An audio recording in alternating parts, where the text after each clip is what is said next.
Shalom Bapak Ibu terkasih dalam Tuhan Yesus. Minggu yang baru, minggu ini kita melewati Paskah. Dan di minggu baru ini Bapak Ibu terkasih, saya kembali mengingatkan Shoebox, program yang dilaksanakan oleh Komsel untuk mengajak kita sama-sama untuk berbagi, ngajak teman-teman yang sudah lama belum bergabung di Komsel, sudah lama nggak ninggalin Komsel dan mau gabung kembali dalam program Shoebox. Ada 4 kategori yang akan kita berikan: peralatan sekolah, peralatan kesehatan, baju, mainan. 4 kategori ini Bapak Ibu terkasih boleh berikan dalam kotak sepatu. Bapak Ibu bisa mengisinya. Dan di dalam kotak ini Bapak Ibu akan menuliskan seperti ini. Ini saya ambil contoh dari punyanya Menora. Bapak Ibu menuliskan sesuatu buat anak-anak, dan tolong tuliskan juga buat laki atau anak perempuan. Dan usia yang Bapak Ibu kasih, paling gampang di sini menuliskan kelas 3 dan 4 SD. Supaya ketika kami berikan ke anak yang tepat.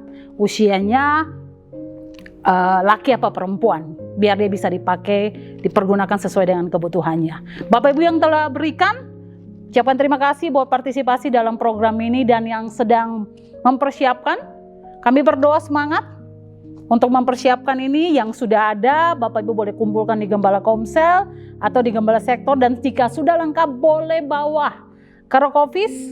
Kami akan mengumpulkan di Rokofis, dan tanggal terakhir penyerahan ini adalah tanggal 25 April, hari Senin. Setelah itu kita akan berbagi ke anak-anak yang membutuhkan, juga kepada Mercy Ministry, tempat di mana Rock melayani sama-sama. Terima kasih untuk partisipasinya, Tuhan Yesus memberkati. Komsel kita minggu ini dengan judul materinya, dengan judul Anugerah Ilahi.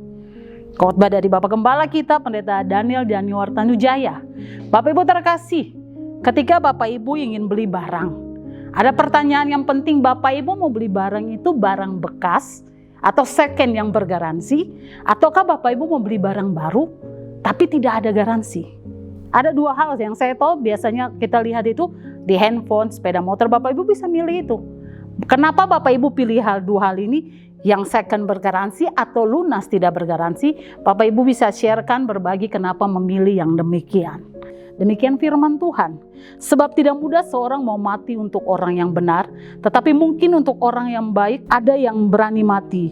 Akan tetapi Allah menunjukkan kasih-Nya kepada kita oleh karena Kristus telah mati untuk kita ketika kita masih berdosa. Lebih-lebih karena kita sekarang telah dibenarkan oleh darah-Nya, kita pasti akan diselamatkan dari murka Allah.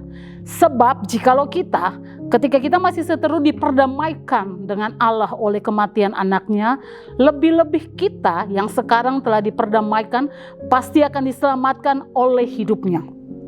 Dan bukan hanya itu saja, kita malah bermegah dalam Allah oleh Yesus Kristus Tuhan kita. Sebab oleh Dia kita adalah menerima pendamaian itu. Bapak Ibu terkasih, Tuhan menyelamatkan kita itu bukan karena kita pantas menerima karya penyelamatan dari Tuhan atas hidup kita. Sebab firman Tuhan sendiri menyatakan bahwa Allah menunjukkan kasih setia-Nya kepada kita ketika kita dalam keadaan masih lemah, berdosa, kita masih dalam keadaan yang durhaka, dan kita masih seteru. Semua dilakukan Tuhan semata-mata karena kasih dan anugerah-Nya kepada kita. Itu yang kita sebut dengan anugerah ilahi, di mana itu diberikan kepada siapapun seturut dengan kehendak Tuhan sendiri. Karena itu dalam perayaan Paskah, peristiwa Paskah, yaitu penebusan yang Kristus alami, setidaknya ada beberapa pergantian yang terjadi. Dan di sini kita punya 3 yang akan kita bahas. Yang pertama, dosa kita ditukar dengan kebenaran. Di sini terjadi pertukaran nasib kita dengan nasib Kristus, di mana Kristus yang menerima dan menanggung hukuman serta menerima maut. Bagian kita adalah tetap menjaga hidup kita ada di dalam kebenaran. Yang kedua, penyakit kita ditukar dengan kesehatan. 1 Petrus 2 ayat 24. Oleh bilur-bilurnya kita telah sembuh.